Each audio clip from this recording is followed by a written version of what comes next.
What's up, everybody? Welcome back to the Real Rundown Season 2. We've been on a hiatus for a little bit. We've all had quite a busy summer, but now we're back, eager to kick off Season 2. And I'm back here with Pedro. What's up, bro? Hey everyone, how's it going? Just over here eating some pita bread. I know Scott's mad at me for doing this. Scott, what's up? I'm doing fine until I saw Pedro put some pita bread into frame of the camera. But, I think I'll just have to deal with it. Go on to the next person. I told you it was Just going to go on to the next person. I need to just reflect. And we have a new member of the show. You probably heard him before. Welcome back, Paul, on a permanent basis. What's up, dude? What's up, fellas? Long time. And Pedro, I love pita bread with some hummus. You know it. Yeah, Peter, that is, you're getting everybody hungry. I have salsa, but it's a little late for me to eat that right now. But go ahead. I have a glass of water. That always keep works. the vocals in range. What's up, guys? We've been apart for a while, but obviously we stayed in touch and we stayed talking about what was happening in TV and movies and all this. What have you guys been excited about, man? What have you guys been watching? Scott, start with you. What's up? What's Jimmy Kimmel up to? Well, I was not going to talk about Jimmy Kimmel. You have this thing that you think I am like the leader of the fan club of Jimmy Kimmel, but now since you pitched me on it, he was off all summer. So us. All right. Yeah, he was off all summer, but the difference is that he has a great contract that he has other people sub for him while all of his staff works while him and his wife Molly get the summer off. But what I was going to say is that I was been watching plenty of reality shows. What kind of reality shows are you getting into? Oh, I've been watching the Big Brother, which takes up. I've talked about that before. That it consumes a lot of someone's week because it's on 3 days a week. So, and then also I've been watching Chimp Crazy, which quite a few people are really into because they don't know what they're getting into until they get 2 or 3 episodes in. Yeah, that Chimp Crazy is a little out there for me. I saw I keep seeing the thumbnail still on HBO. It's like always in the top 2 or 3. What was your takeaway from Chimp Crazy? Are you gonna adopt a chimp? No, it actually makes me thankful that I'm not near any animal chimps. I just leave it to the in quotes professionals, or what is defined as professionals. It's just the documentarians started producing this documentary and didn't know what they had at their grasp. They didn't know what they were getting into until it was just evolving in front of them. I'll just put it that way. Okay. Anybody else watch Chimp Crazy? That's what it's called? Yeah, I watched it. I liked it. I thought it was cool. It was like a Tiger King light. But one thing I got to point out about that documentary that I didn't like was that the filmmakers interfered with the story when they sort of kind of like snitched the lady with the. They kind of snitched the lady out to the PETA and the authorities. Did they pull a jinx on the chimp lady? No, it was different. She was more intentional. Yeah, she was going to court about this one chimp, and she had said that he died, that he passed away, that she cremated him. It was the one chimp that like PETA was after for a lot of years, and they didn't believe her, so they were continuously trying to get evidence of that she still had the chimp, but they couldn't. But the filmmakers in one day when they were filming, I guess she just decided to tell the filmmakers about it because she had so much trust in them and everything. And they went and took the footage to the authorities, and I don't know, just to me, it's it's crossing like the line. It's like journalism. You don't, or when you're a photographer, you don't interfere with the story. You're there to just document reality and what's happening. Yep. I have actually, not to drag this out any further, but just Thank to you. wrap it up, is that did you feel the same way about the Robert Durst documentary that was also on Max? Did you feel that way? Because those documentarians wind up interfering with the story narrative as well. Are you talking about the hot I mic? know it's a Yeah, that's what he's yeah, talking about. I know yeah, it's a but similar I know it's I- a similar like situation, but I don't know. For me, this one felt different. This one just kind of felt like from the beginning they were out to kind of like just get evidence on her. I don't know, similar situation, but the Jinx one just didn't seem bad because it was a hot mic. You know, they weren't Right. expecting that. Yeah, I think the intent. I don't, Pedro. You're talking about intent there with that camera crew or the production crew of the Chimp documentary, and with in the Jinx, it was totally an accident. He was just unaware that he was still being recorded. You know, this was after the sit down interview. He still had the mic on him, and you know, I don't know if the feds or whoever found out during the airing of that episode, or if they, you know, got that alleged confession and then, you know, immediately ran with it to authorities. But it's a little bit of a difference because the intent, I think, is there here. Paul, what have you been watching, man? Well, it's been a while, so a couple things, but the recent stuff, I just watched Beetlejuice in the theater. It was pretty good. You know, nothing beats the original. I saw Totally Killer on Prime because I'm starting to get into that Halloween. What is that? Totally Killer is like a time travel, like 80s, um, you know, horror movie. But it's fun. It's like a fun movie, like along the vein of um, Happy Death Day, you know, something along those Okay. lines. Yeah. So I like those like happy horror movies. So this one was pretty good. And I just finished House of the Dragon, season 2, which was pretty good, but it was a lot of build up. And then um, Blink Twice, which actually, you know, reading all the stuff that's going on with P Diddy, it was interesting to see the parallels with Blink Twice, with all that story going on. Is that a story of abuse? It is, and it even has a warning before the movie starts, Whoa. about, you know, it's misogyny, men taking advantage of women and um, you know, drugging them, having them forget. You know, it's just I don't Oh, want to okay. ruin the story, but and then all the stuff I was reading articles about what's going on with Diddy and like his accusations, and it's crazy. It's crazy how this movie came out, and it's mirroring a lot of that stuff. And Channing Tatum, you can't beat him. I loved him in Gambit. You know, He's in that? he's in this. He's the main Oh, I guy. didn't know.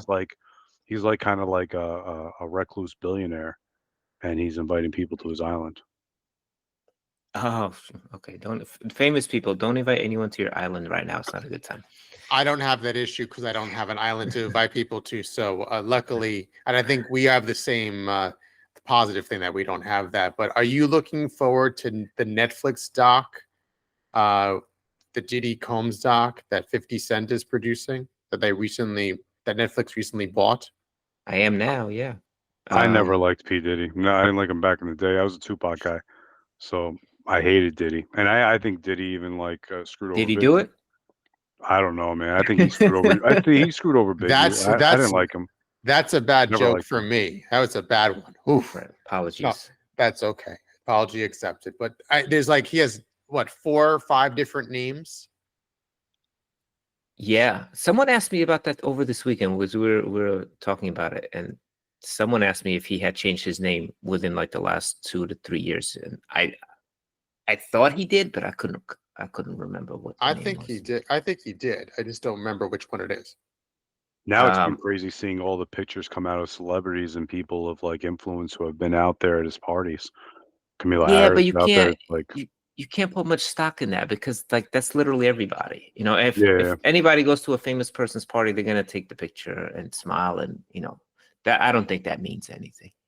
But yeah, it's pretty horrible. And I think, you know, I think he's toast, man, because this was a case that the feds were kind of like, I don't know why we're talking about this, but I just feel like the feds took their sweet time to build this case. And then they finally got him, and I think he's toast. But, that's not what really the pod is about. Yes, I'm interested in the documentary. Scott, I think, obviously it's a big news story right now, and Diddy's a public figure that we all grew up with, whether we kind of like it or not. He was always back there somewhere. So yeah, I'll check that out. Additionally, I've been going to the movies regularly every Friday for the past like month or so, which has like inspired me to get back and reload my Letterboxd account, which had been dead since like 2015 probably. I saw most recently. I need to log into that. Yo, bring that back. I got a whole like watch list there of like crazy movies that I never got to. So yeah, bring that back. It's fun. Can you enlighten the audience and inform them what Letterboxd is? Yeah, it's like a movies diary app. It's like IMDb. It has a lot of same functionality as IMDb, which is, if I'm watching a movie and I want to know like, oh, what other films did this director direct, or who wrote this, or what other roles, or, like, oh, I know that person. What movies did I see them in? It's kind of a library for that. But then it's also a catalog of your own movies, things that you've watched. You can review movies. You can rate movies. But you can also create lists of movies that you want to watch. You can create a list. We're talking about our upcoming Halloween episode, how we might maybe like have like a top 5 horror movie. You can actually build that list in Letterboxd and then bring it on here and have it handy to discuss. So it's a really cool. And now there's some like social aspects to it, so you can see like what your friends watched, or if there's like some really interesting like person whose taste you kind of agree with, you can follow them and see what they watch. So it's pretty cool. I watched a movie called The Substance with Demi Moore, and I don't know who this person is. I can't remember this person's name. She was in The Maid. Have you guys heard of it? The Substance, in theaters? Yeah, how was it? I didn't know anything about it. It's insanely disturbing. It's like a body horror movie. It's about an aging fitness model, celebrity, who gets fired, and then someone approaches her about this unique drug that lets you duplicate yourself, but it's like a younger self, but only one of you can be alive and sort of active at one time, which is 7 days it's you, 7 days is the other you. But it's filmed in a really beautiful / grotesque kind of way. It's definitely not the kind of movie that you want to be like eating while you're watching it. And the sound design, there's like a scene with Dennis Quaid is like eating shrimp, but like all the shots are really close up and like fisheye kind of, and he's dipping the shrimp and flopping it around, and you hear everything, and you see like the close up of his mouth while he's talking and spitting. It's like disgusting, but crazy. I do recommend it, but it ran a little too long, and the end was just insane. I would have never assumed that movie was like body horror. That's crazy. Yeah, well, yeah. Sounds like the perfect role for Demi Moore, right? Because she's older. I mean, she wasn't a model, Yeah, but she was beautiful. She was beautiful. I mean, yeah, she still holds up for her age, but yeah, the movie gets insane. Yeah, her younger self is Margaret Qualley, or I don't know how to pronounce it. Yeah, but she was in The Leftovers. That's where I've seen her before. Yeah, and she was also in The Maid, which was a Netflix miniseries from a couple years ago. And I also watched My Old Ass. Have you guys heard of My Old Ass? What? With Aubrey Plaza? Nope. Am I hearing that right? Or interesting? Yeah, that's an interesting title for. So Is it about a donkey? Sounds like a comedy. Yeah, it's a bit of a comedy, like coming of age story. It's about like this young girl who takes shrooms with her friends, but then she sees her future self while she's tripping. And it's kind of like a really emotional film about like growing up and not taking things for granted, but also like living your life to the fullest being in the moment, and it sort of like mirrors those two ideas. One of like being grateful for what you have and like not taking family or friends for granted, but also letting yourself live your own life. It kind of takes those two ideas and mirrors them, and it's really good. Highly recommend it. Yeah, but and I've watched a bunch of other stuff, but that can discuss that another day. So it's been an eventful summer in terms of what I've watched and what's been going on. But today's main topic, I want to get to it because we kind of want to just rush through things a little bit today. We're going to talk about The Penguin, which premiered on Max, HBO. I feel like HBO and Max is like the old Twitter and X kind of thing. Like I still often I still call it HBO Max. I don't think Yeah. I'm ever gonna call it Max on purpose. No respect. Yeah, it's weird when I see like a really good show or like a teaser for an HBO show, and then at the end it just has like the Max branding on it. Yeah, All I go on there for is HBO content, so I'm gonna keep calling it HBO. Yeah. And so Penguin come out, and that's going to be, I think that's going to be the new HBO Sunday night show. I don't think it dropped on like Thursday, I think, but I don't think that's going to be its time slot. I think it's going to be the new HBO Sunday night series. It stars Colin Farrell as the Penguin, and I don't have the cast in front of me, but They've been rolling out content pretty well because they just finished House of the Dragon season 2 not too long ago. They got Penguin coming out, and then I think after that, and they have Industry out now too, which should be wrapping up season 3. Industry is their current Sunday night show. So if that's finishing, then Penguin is going to take that slot. And they have a couple of things coming up. They have a really good, interesting series called The Franchise, which is like a comedy of about like a producer or director of a film studio that they're making like superhero movies, but they all kind of like feel the pressure of their jobs and they kind of hate their job. It's very silly. That looks good. And there was another, obviously they have Dune Prophecy coming out. Somebody Somewhere is coming back, which is one of my favorite shows. And a couple of things, but Pedro's cat has joined the chat. Getting a lick in. I didn't know cats come up to you and lick your face. That's new. I thought that was a dog He's thing. back for season 2. No, cats do that. At least my cat does. So Penguin, Paul, why don't you sort of kick us off? Tell us where we are coming from the Batman film from 2022 to this show kind of picks right up right after those events. so a little recap: the Batman had the Riddler blow out the levees out in Gotham to flood Gotham. He also sniped and killed Carmine Falcone because he was an informant, and that was the whole thing. Rata, whatever.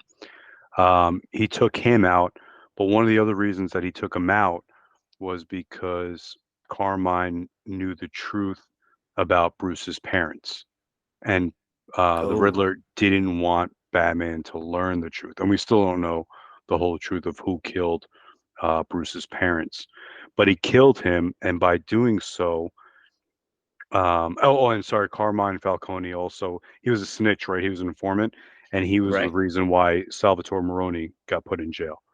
So Salvatore Maroni's in jail. Carmine Falcone got killed. So now there's this huge vacuum of power that everyone's trying to, get a piece of. And Penguin thinks it's his time to seize the opportunity. Riddler's put in jail at the end of Batman. And we also have heirs, to the throne, which we find out in the Penguin. And so basically this takes place 1 week after the Batman ends. And then the Penguin's going to lead us into the winter time. And then a week after the Penguin ends is when the Batman 2 is supposed to continue on the story. So everything's like within a week of each other. Okay. Wow. Okay, cool. I didn't know that about the Batman sequel coming in right at the tail end of the series. And this has really like a lot of heavy influences on the Long Halloween. The Long Halloween was like a really solid comic for Batman. It had the Holiday Murderer. It had Sophia Carmine. That It was a character in the series. Yeah, she made her first appearance there. They brought her on to find the Holiday Killer, and then she ends up being the Hangman Killer, which they referenced in this first episode of the Penguin. There's a lot Yeah, of little like Easter eggs and a lot of cool interweaving of the Batman in the Penguin while letting the Penguin be like its own thing, which is pretty cool. They Is did a good this job all on that. part of like phase 2 of DC, or this is just like No, standalone Batman this is universe? like totally standalone. He's gonna have his own space to build upon this. I keep hearing different things about the Arkham series that they're gonna do. One time I hear it's on, another time I hear it's off. they got to Matt be real Reeves has careful, spoken about man. it.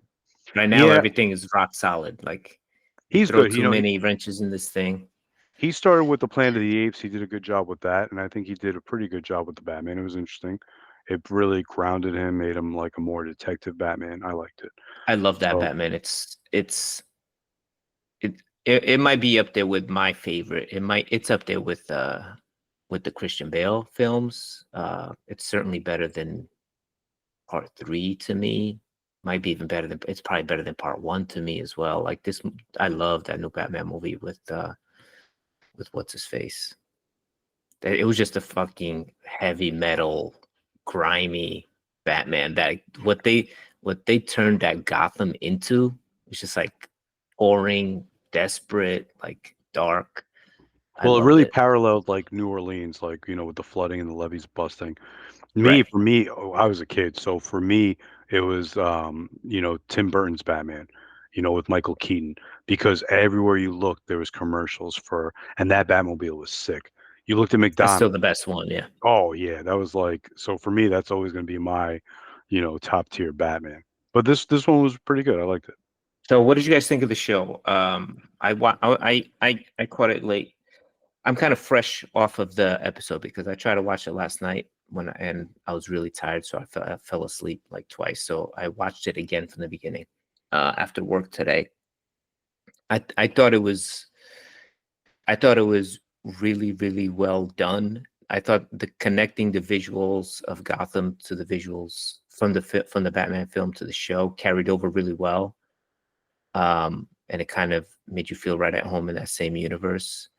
It feels like a crime drama with like a very thin layer of comic books because all the characters are pretty humanized. The Penguin is the only character who visually looks out of, I don't want to say he looks out of place, but he looks distinguished, which he kind of says. He kind of says I'm an acquired taste. And they put a lot of emphasis on his disability and his disfigured face. I thought the opening, and we're gonna spoil. It's just the first episode, but the opening scene where he kills Alberto Falcone, who's the heir to, I guess he's the new kingpin. I thought that really set the tone. It kind of like sets the tone, and not just the tone, but the story for the show, where he sort of has to lie about killing this guy. But it also set the tone for that character, what Penguin is kind of capable of. I thought it was fantastic.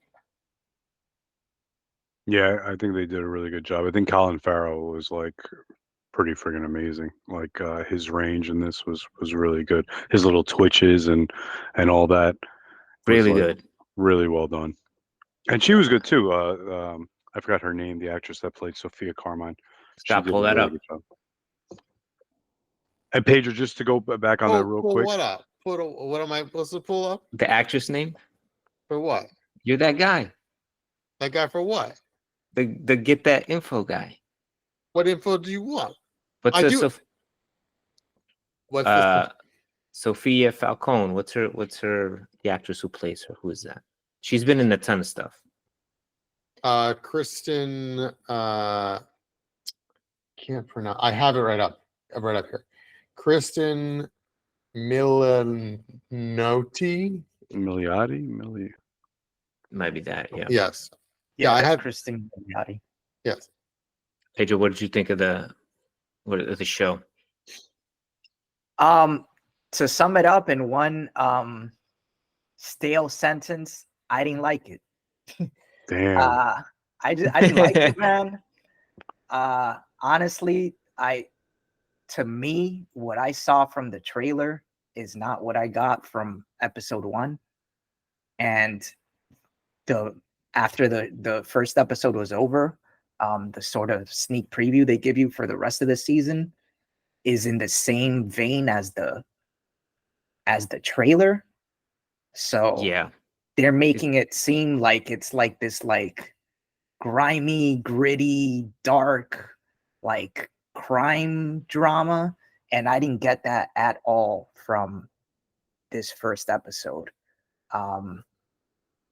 I just thought, I thought Colin Farrell and the Penguin character was like just way superb to everyone else. I thought there was no real chemistry between the Penguin character and anyone else. Really? Everyone seemed out of place to me. This Alberto Falcone kid doesn't look like a mobster, looks like a hipster. The other guys he goes to pay the visit to in the house, they don't look like mobsters at all. They look like some guys you'd see walking down Central Park. Milos? Talking shit about Milos? Those bro? guys, Yeah. yeah, man. You got to fit it. What about Sophia Yeah, man. Falcone? You didn't think she was good either? I thought she was okay. I think the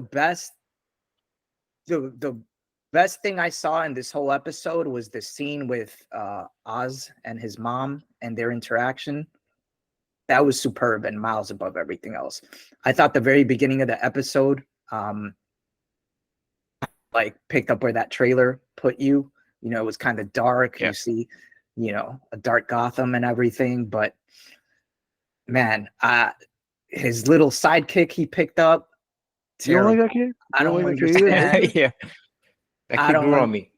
I don't understand, man. I thought they played I that don't well, get- man. He had the stutter and everything. I don't get why this guy would just pick up this kid that just tried to steal his car, tell him he just murdered the boss, tell him everything, bring him along for the ride, bring him home, like just put his full trust in someone he doesn't know at all, and who literally said like 3 sentences the entire episode.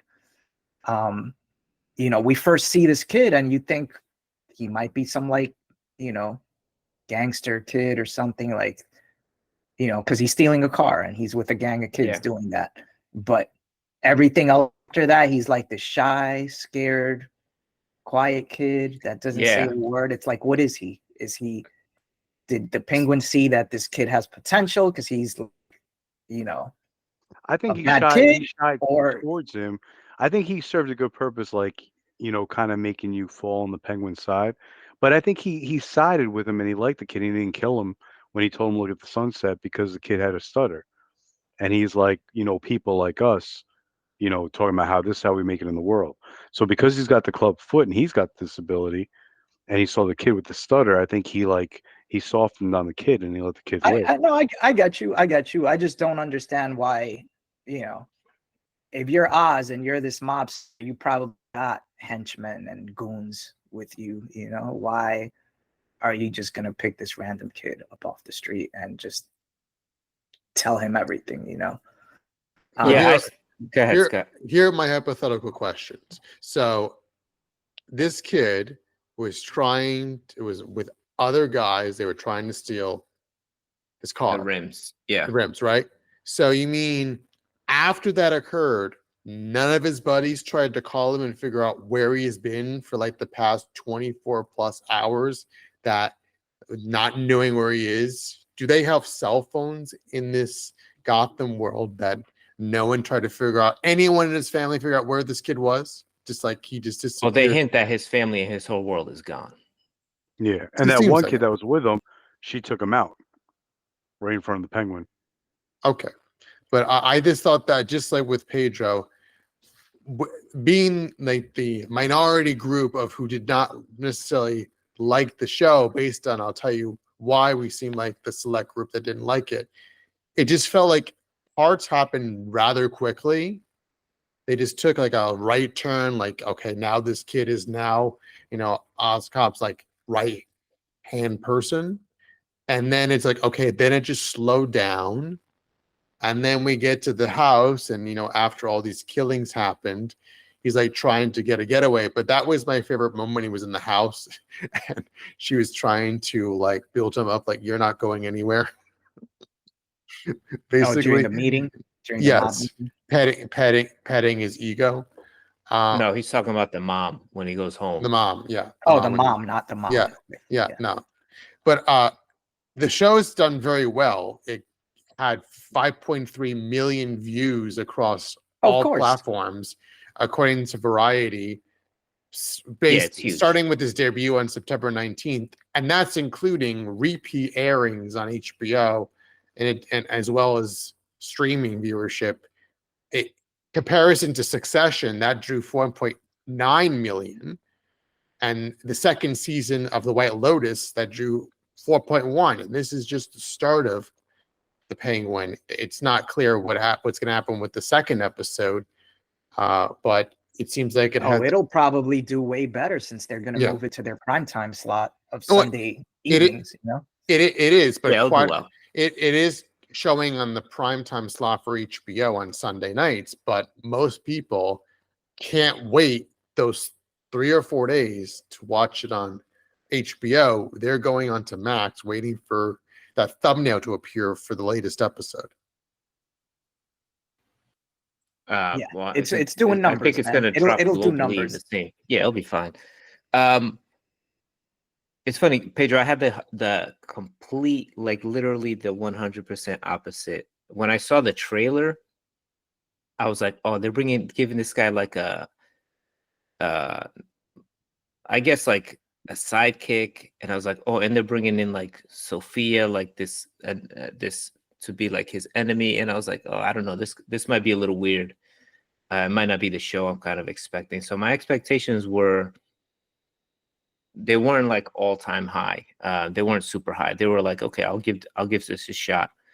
But then the way they introduce the character, the way they go right into the sort of the movie world, that Gotham world that they build, and the way they humanize Oz, I think really works. I think, to Paul's point earlier, it's like, how do we make this Batman villain?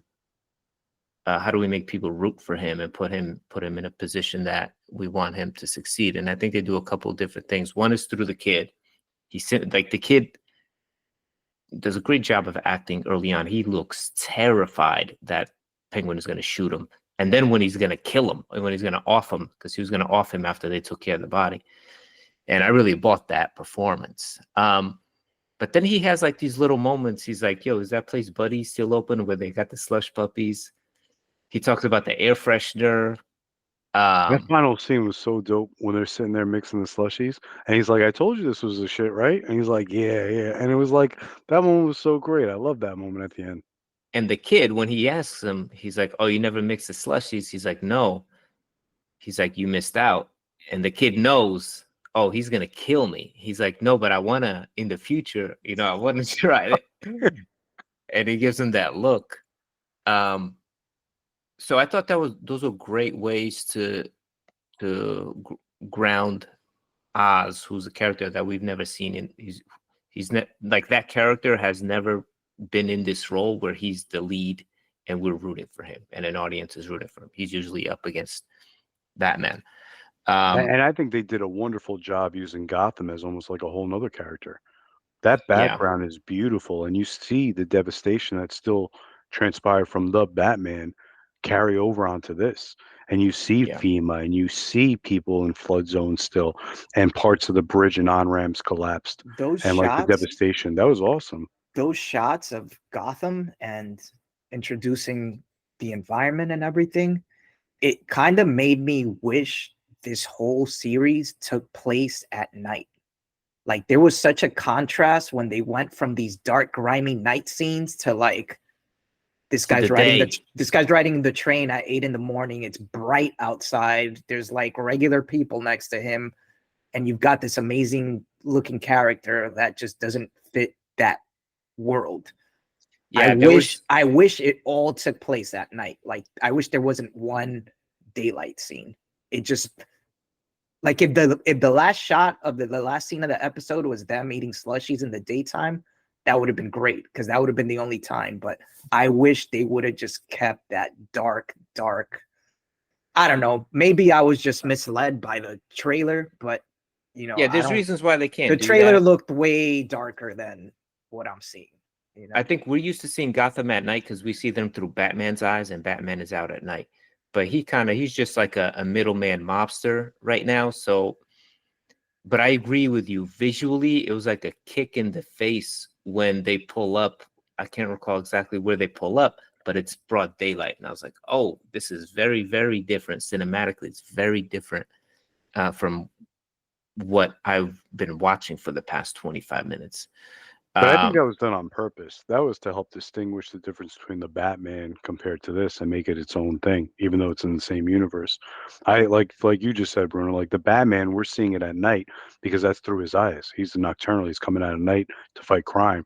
This is just like, Sopranos in the day type thing where you're seeing what his daily actions are. Yeah. No, I got used to it. So what I think was the root of this, and this is something that threw me off. I thought the way time moved in this episode was weird. Everything was just linear. Like what happens leads to something else that goes to something else to something. Like he kills Falcone. He gets this kid. He goes home, talks to the girl. He brings the kid home, closes the door, falls asleep. They wake up in the morning. They have a conversation. They take the train to his mom's house. Later that day, he goes to it. Like it moved so linear, and that just made it feel weird to me. I didn't like that, and I think that's why they ended up showing daytime. But I thought they could have done something better with the way time moved. I thought they could have inserted some flashbacks or like some things that happened in the past just to keep like the sense of darkness going. But it really, I don't remember seeing anything else that just moved chronologically so linear in the span of like, it's just like he does this, then he does this, then he does this, then he does this, and like, I could name everything that happened in the episode in like 10 steps. Yeah, I think flashbacks we saw in that teaser that you mentioned earlier, this teaser for the season, we see flashbacks in that. Because it does hint at a previous relationship or some kind of connection that Penguin had with Sophia Falcone. And we see shots of her in jail or in Arkham or wherever. So we'll get there. I think this episode was great in just sort of setting up like him killing Alberto Falcone, which puts him at odds with the family. But then that ultimately creating a power vacuum where he's now interested in fighting for. Obviously, Sophia Falcone is his main antagonist for the series going forward. And then you have the other crime family who's also like an interesting twist in this whole thing now too, how they're going to sort of be involved. So you have those three dynamics sort of colliding now over, an empty seat for Gotham's throne. So I think it's a good setup. He got himself out of hot water by then going to Maroni, and now he's having the Falcones and Maroni going against each other, the two families, and he's kind of out of the hot seat, and how that transpires. There was also a big recasting. Carmine Falcone, if you see the news footage in the background, he was John Turturro in the movie The Batman, and in this one he's Mark Strong. So they had to recast him because I don't think they could get. They had him. I didn't even catch that he was on this one. Was so the other have guy flashbacks with him? The guy that was in jail? What's his name? Marconi. He's the Marconi boss, right? Yeah. Was he in the Batman? Maroni. Was he in the what? In the Batman film? He was the one that Carmine Falcone ratted on. and got him put in jail. And you see him in the background. They're like Salvatore, whatever. It was a huge bust for the district Oh, attorney, okay. and they were Oh, talking about okay. it. And then it came to light, and that was where that whole rat-a-tat thing was from. It was the winged rat or the whatever the rat, but Carmine Falcone was the rat. He was the Gotcha. informant. Okay. What was Okay. what was a challenge for me is I went into the show blind. I was not familiar with the Batman latest movie. I actually didn't even know that Colin Farrell was in the show playing the main character until after I looked it up. So which shows its good thing about the makeup that I wasn't, and that's what a lot of the write-ups were about, that they didn't know who it was. Also, shout out to Pat Battle, who was in one of the opening news clips. Who is that? She's a female anchor from WNBC here in New York. Those who are from the New York area, if you look back at the very beginning, you'll recognize her. Cool. Cool. Speaking of local New York, so this movie was shot. So the Penguins nightclub is like down the street from me, like the set. And my wife Oh, and I wow. were taking a walk. I guess last year when they were shooting, and we came upon the set. They had like giant green screen covering all the buildings, and it's shot under it's not a bridge, but it's like an overpass. And we snuck onto the set, and we got to see I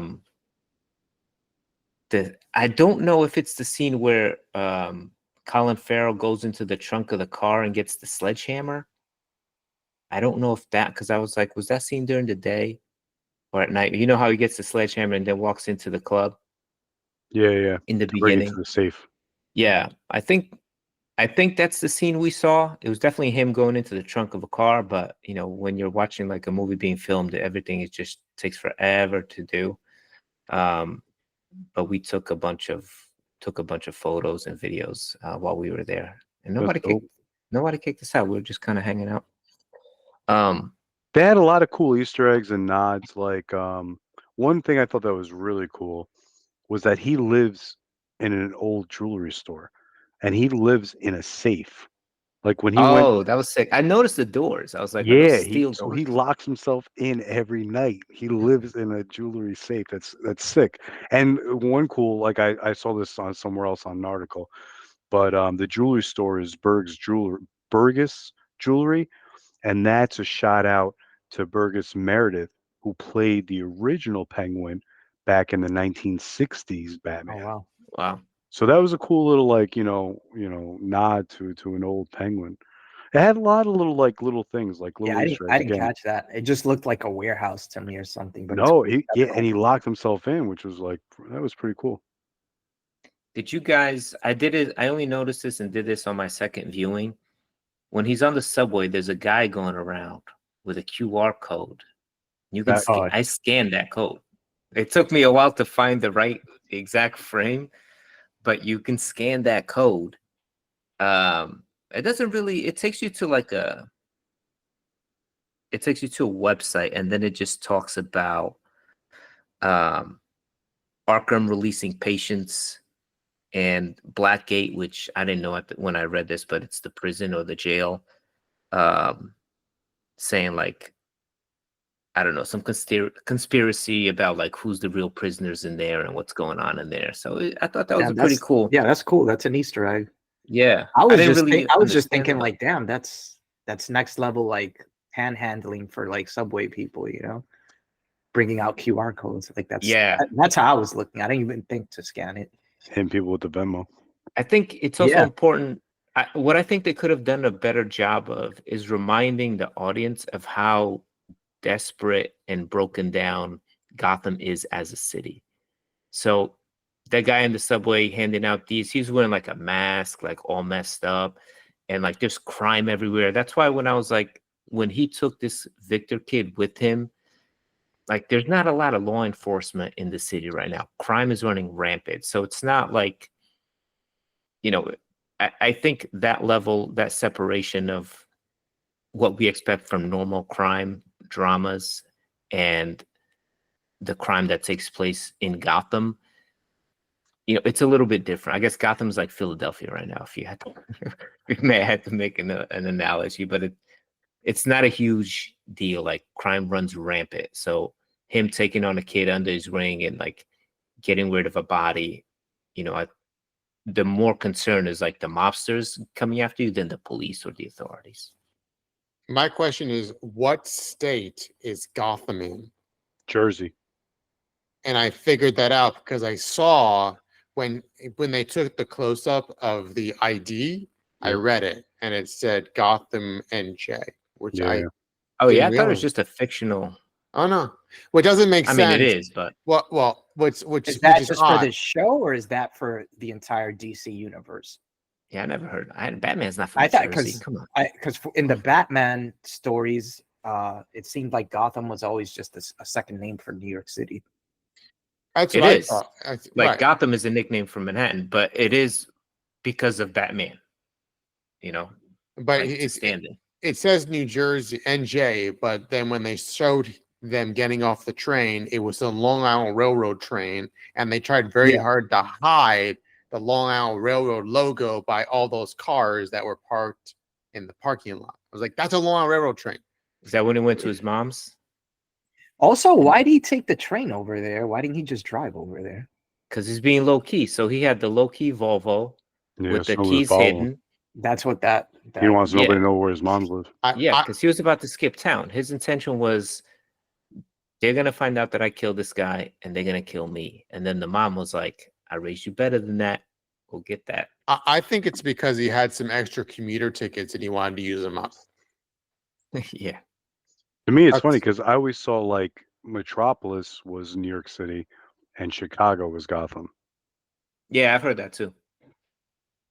And Pedro, Yeah. to your question before, so this is Matt Reeves' baby. So he James Gunn's letting him like handle this on his own, and he's not going to touch it with his universe. And James Gunn's universe starts with animation because he's going to try to tie video games, animations, and the main cinema movies all together in one universe. So he's starting with Creature Commandos, and then he's going to do Superman. That's going Like to be in an a year. animated HBO series, right? Creature Commandos is Yeah, that looks like that might be fun. Yeah, and then the next one after that is going to be the Superman movie. And then that Superman movie is going to have like established heroes already in it, like Green Lanterns and whatnot, Mr. Terrific. And then they're going to have Batman Brave and the Bold. So they're going to do their own Batman in that universe that's apart from this one. Oh So this man, is, this I hate sounds when like they a do it lot. This sounds like a convoluted, lot, yeah. and it's like Bruno said before. If you just stick to one thing, that's less things that can go wrong. Yeah. And they're canceling everything else, but they kept the Peacemaker. So it's really kind of Yeah, convoluted. It's a lot. it's like We'll see how it it's plays like out. Look, Marvel did it with that Phase 1 thing. Just let them have it. They did it. No one should try to do that again. Just give us. There's so many great like series and like offshoot like graphic novels of all these comic book characters that like if you just take Nolan's idea and just take this one story and turn it into a trilogy, you're good, you know? I think that's what Matt Reeves is doing. Yeah, he's obviously utilizing television as well to tell these other stories, but I think he's being pretty protective of this character. Yeah, and I didn't know they were doing another Batman. That's gonna be weird. But it's gonna good be for confusing. DC fans because you're going to get a lot of different things to taste from. So you're going to be able to see the more campy Batman Brave and the Bold where you already have a Robin established. You might have a Nightwing and stuff like that. And then you have this one that's more grounded where you're never going to see probably like a Robin or like more of these more supernatural villains. You're never going to get a taste of those. You might get a Clayface, but it's not going to be this yeah, blob of Clayface, I clay. remember that guy. He'll be like an actor who's good at like putting on makeup and disguises. So but Yeah, you'll yeah. get that with the Brave and Bold Batman. So it's good to have like you get a little bit of both flavors. Do So we we know know- how long it takes Colin Farrell to get into costume and makeup. I think it was 5 hours from an interview I watched. He said, "I'm never I getting knew you'd into have that everything answer, Scott. again." That's why I Yeah. asked. I knew Scott was gonna pull that. I fact. knew I fell That's why for I it. asked. I 'Cause knew it. Scott had that I knew it. answer. But we know that Bruno and Paul are going to watch it. I don't even have to ask them that. But Pedro, since it's a episodic series, would you watch the second episode? I will watch the second episode, hoping that it takes a darker turn. Because they showed that season preview at the end of the episode, and it's showing what I saw in the trailer. So unless they're just taking all the gritty, grimy, dark stuff and just putting that in the trailer and leaving out the other stuff, but if this Victor kid like starts stealing cars again and like commits a murder and becomes a killer and like actually turns into a goon, which is what I'd expect the Penguin to be hanging out with, then I'm all for it. But yeah, I'll tune into 2. If 2 leaves me the same way the premiere did, then I'll probably just not bother with it. What I think would be cool, to your point about the kid, there's a Like this kid you said he has no family, no relatives, anything. It was hinted at because the flood destroyed basically that part of the city where he lives, and Penguin says, "You lucky you got out, so you a survivor."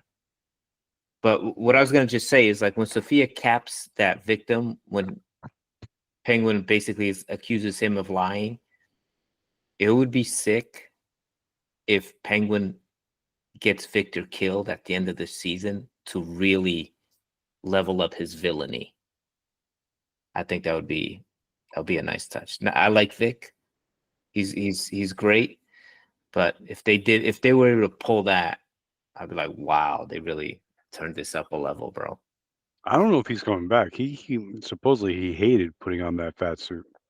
So I don't know. I don't know Yeah, if they're gonna. it's a 1-season thing, right? I think so. 5.9 million viewers translates into money, which translates into Season 2. swaying people's opinions. No, but I think he's gonna do this and then probably just the next movie. I don't think. I mean, isn't that what this guy said about the Joker? He said it was a one and done thing, that there's no need to make a sequel, and now look, we're getting a part 2. Money talks, Right? butterscotch walks. Joaquin Phoenix, I think didn't he say he'd never, or either him or the director said they said they weren't going to do a sequel, that it was Todd just Phillips, a he said standalone. he was never going to do it again. Yeah. Todd Phillips said it was a one-off thing. I think, honestly, Money what happens talks. it's not just that. It's like, I'm sure Joaquin Phoenix had a ball playing that character, and they were just like, yo, let's do it again. That was fun, man. Plus, they're gonna pay us a bunch of money, and they probably had like such a good relationship that they just want to do it again. Sometimes that's just what happens. You just have a good experience. You want to repeat it. And now they got a lot of power because that movie blew up and made a lot of money. So they're not going to mess with their creative Right. process. So that's even more like freedom to do it. They were probably getting pressure to include Bruce as the little boy and some kind of nod to Batman, and they were getting all At these first, studio I'm notes. sure, yeah. Yeah, but now that he made all that money, they're like, all right, let him do his own creative process, and that's it. Yeah. I like that. Because they took some liberties with the character and the storytelling. And this one, it's even going even further with making it a musical and things like that. I don't know how good it's going to be, but This one got it's crazy how polar the reviews were, at least were in the beginning for the people who went to go see it. It was really polar. Like you had The people first one? no, the second one. Oh, there's There was reviews out viewings. already? There was in the beginning they were doing test screenings or whatever, Oh, and there wow. was either people that loved it, and then there's people that thought it was not good at all. So we'll see when it comes out how it plays. What's the Penguin's Rotten Tomatoes score? Is that like a You put it up on that. Is that a night and day thing, Scott? no, it's They're both 94 around 90 critics, something. 89 viewers. Oh wow, Yeah. so it's unanimous then. Yeah, I'm surprised. Generally, this stuff, the viewers are like 100%, bro. But so I'm surprised that critics actually have a slightly higher rating than the audience does. But yeah, it's been getting critical acclaim for like a couple of days. I've been kind of hearing about it. I don't like when they overhyped it and they were trying to make it like the next Sopranos, because it's not that. You know what I mean? Nah, it's not And even people going were really there. trying to push it like, oh, this is HBO's, this is Max's next Sopranos and all this, but it's not. Nah, no. I don't. I don't think this is getting a season 2, to be honest. I think this is it. This is a Unless they cool do idea, like, though.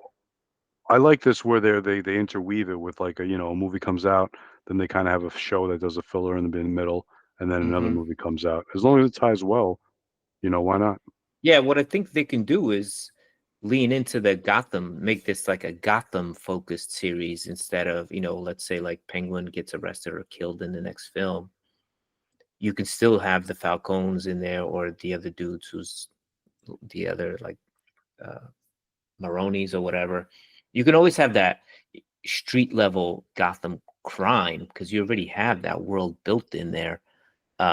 You don't always need like a Penguin or a Two-Face because at the end of the day, you still have a pretty cool crime drama if it's written well enough. I have my fingers crossed that since this is leading into the winter, that they do a grounded like Mr. Freeze, because the animated series, that was probably one of the best episodes I ever seen. Like that Mr. Yeah, Freeze yeah. storyline, like that will always stand out in my mind as such a great episode. And if they could hit a storyline like that and keep it grounded and do it in the movie like the Batman Part 2 or whatever, that would be pretty amazing. Yeah, I think we'll leave it there. We'll certainly continue watching the show. Maybe we'll talk about it here and there. But we're gonna be back, guys, in a week or two. And next episode, we're gonna discuss Joker, and we're gonna discuss Salem's Lot, which is premiere on HBO. We're also gonna get into a little bit of the Halloween content, some of our favorite movies and things that we'd like to watch year round during the season. But yeah, we'll see you next time. Thanks, guys, for joining, and we'll catch you later.